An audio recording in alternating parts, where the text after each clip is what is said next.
Good morning, students. Hope you all had a wonderful vacation. This is your science class, and today we are going to learn about chapter 4, which is solids, liquids, and gases. In this chapter, you are going to cover states of matter, change of states, solute, solvent, and solutions, separation of.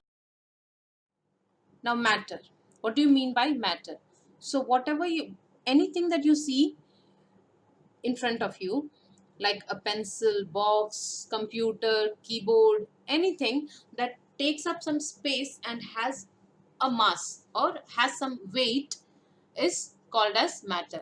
So any substance that has mass and occupies space is called matter. So anything, the book you see, pencil, pen, anything, they all are examples of matter. Now these are also examples of matter. Now coming to states of matter. So whatever you see in front of you, they are going to be in three forms. They might be in the form of a solid, a liquid, gas. If you see this pic here, he is sitting on a rock, which is a solid. Liquid, anything like juice, milk, water is a liquid. What do you mean by gas? The balloons, they are filled with gas. And gas, you can find it everywhere. Matlab, it's all around you. Air is again an example of gas. Now, this matter which I told you, they are made up of small particles. The book I told you, for example, these books are made up of small particles which are arranged in a manner. So, these particles are arranged in different ways in solids, liquids, and gases. If you see this picture, these blue dots here, they are the particles which I am going to talk about now. You need to listen very carefully here. So in solids, the particles, these blue dots, these particles are arranged very closely.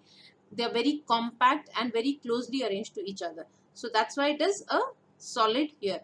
Now in the liquid, these particles are not that closely arranged. There is little space in between, if you see this here. So that is why it is in the form of a liquid. Now in the case of gases, they are very loosely arranged. They take up all the space they have here. So they are very loosely arranged. These particles are loosely arranged in the case of gases. So this is the major difference between solid, liquid and gas. Okay, all matter is made up of small particles, and the arrangement of these small particles makes it solid, liquid or gas. So what is the difference between solid, liquid and gases? In this pic, if you see, the particles are closely packed. First difference is that the particles in the solids, they are very closely packed. In liquids, they are not very closely packed. And in particles, in the gases, they are very loosely packed. The next difference is they have a fixed shape. Solids, they have a fixed shape. In this, if you see the example, pencil, ball or chair, they have a fixed shape. They are very hard. Now in liquids, they flow from one place to another. They don't have a fixed shape. They take the shape of the container you pour them into. So if you pour juice into a glass, it will be in the shape of a glass. Or if you pour them into a bowl, it will be in the shape of a bowl. Now coming to gases, they also don't have any fixed shape. They occupy all the space in the container. If you put them into a container or you put them into anything else, they are going to take the shape or take all the space in the container.